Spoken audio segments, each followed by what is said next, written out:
Hello, everyone. Welcome to this week's episode of Aligned and Soulful Success, where I dive into topics so that you can have a purposeful and profitable business aligned with your soul without the hustle. And this week, I'm continuing my series on the inner game of entrepreneurship, where I'm going to talk about one way that you can easily improve your mindset as an entrepreneur. So let's dive in. So Jim Rohn says that you are the sum of the five people that you surround yourself with. So now you may have heard this quote and thought about it and wondered, well, what exactly does this mean? How does that actually impact how I succeed in the world or how I show up in the world? So today I'm going to talk more about that and more how that is the one thing that you can do to improve your mindset as an entrepreneur is by surrounding yourself with people that are uplifting, that are doing things that you want to do or aspire to do, that are encouraging, that have that kind of outlook on the world that is positive, that possibilities and opportunities, right? So doesn't I'm not talking about this idea of toxic positivity where you're always happy, because that's not real, right? It's really important to be around people that are supportive when you're going through challenges as well, while also encouraging you to be able to move through those challenges and get to whatever the next level is of your goals and desires in your life, right? Whether it's your personal life or your business. So, I'm going to talk about why who you surround yourself is important. In a prior episode, I did talk about community and I discussed community and why community is important. So, this is kind of an addition to that, because this is more about how it impacts you in an inner landscape. Okay, so the first reason that the five people you surround yourself with influences your mindset is because they can model what's possible. Okay, so let me talk about that. So, model what's possible. If you're surrounding yourself with people that have achieved certain goals in their life and really don't have much more aspirations than that, or are stuck at a certain level, you may have conversations, right, about, well, this is kind of how it is. May or may not.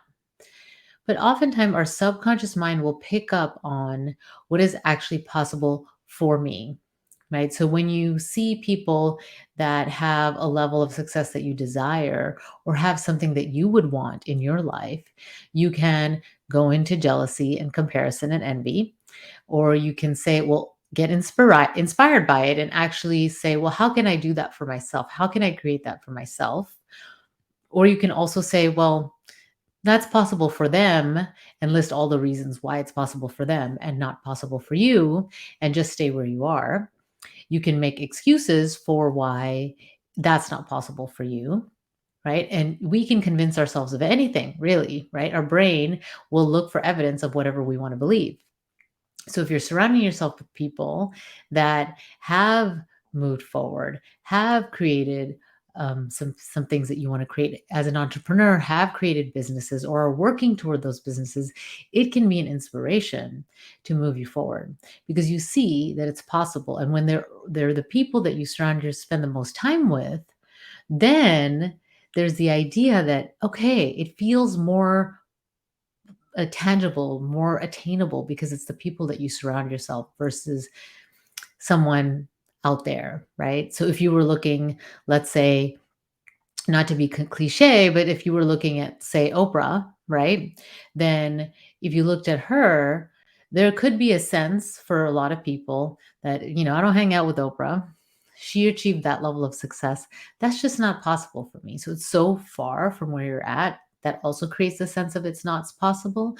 And it's really not in your sphere of influence. It's not what you see on a regular basis, right? So those people that you surround yourself with are giving you subconscious messages of what is possible. So that's one way that who you surround yourself with, the 5 people you spent the most time with, influence your mindset.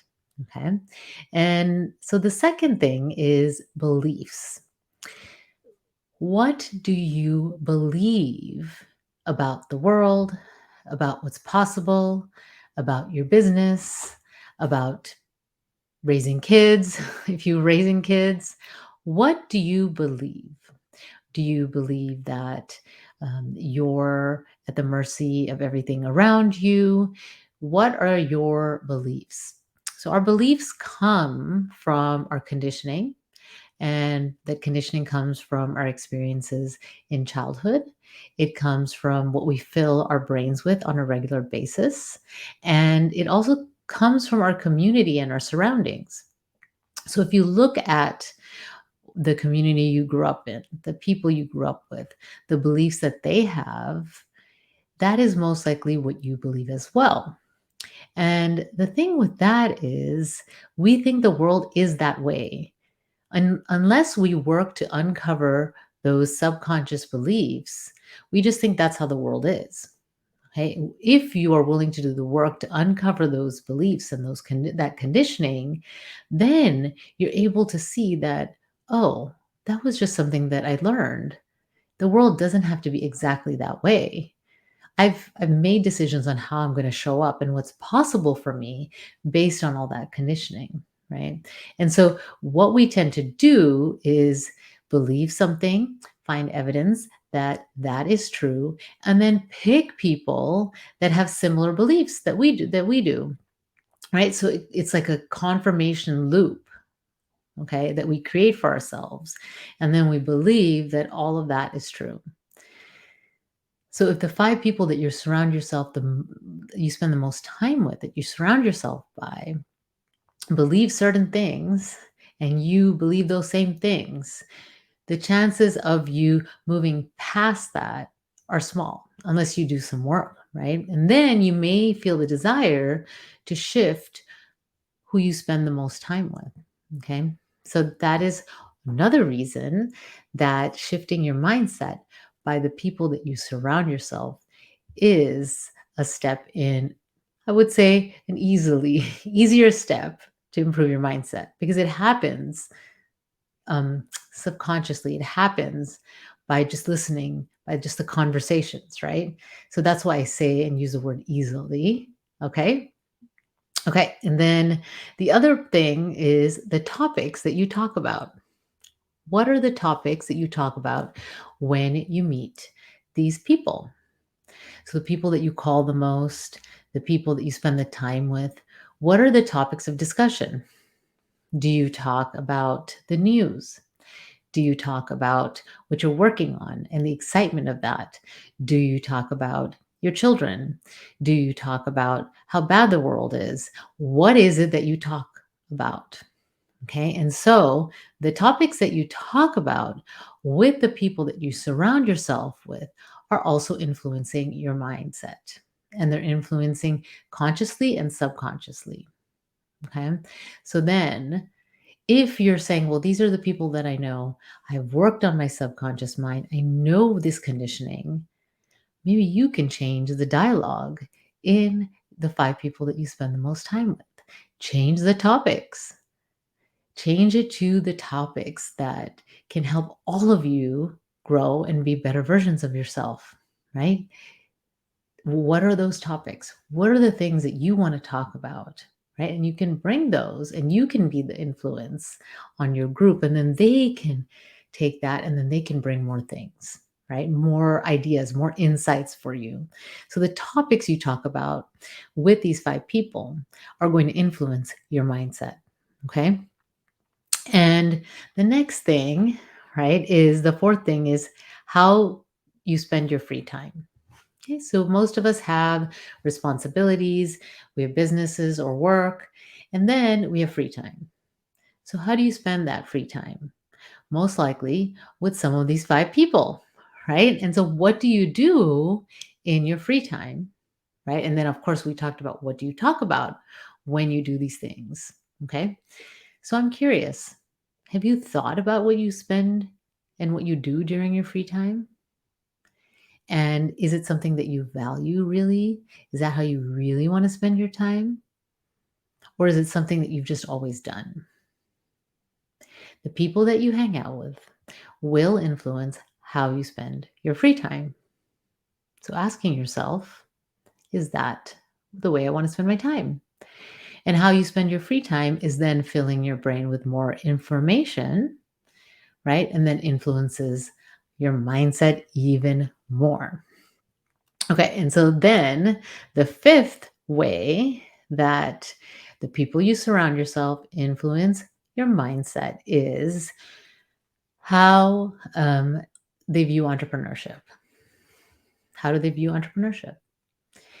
So, one of the challenges that I've spoken with other women, particularly entrepreneurs, is that we can often not be taken seriously by our friends because they assume that we have all this time and we're sitting around all day, right? And especially because a lot of us work from home, that it's not really serious, right? It's kind of like a hobby, right? I remember when I just started my business, people telling me, "Oh, it's so good that you have a way to pass your time," right?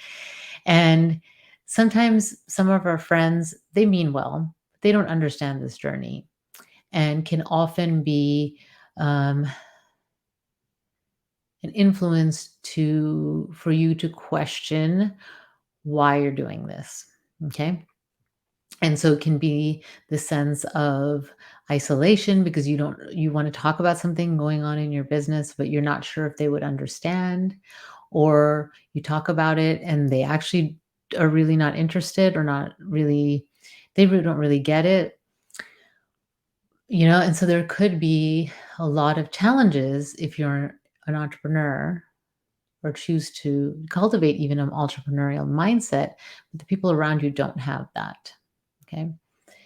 So I want to be very clear and say that I'm not saying that you need to only surround yourself with people that are aspiring to better things and that are entrepreneurs and have to have a certain way of looking at the world.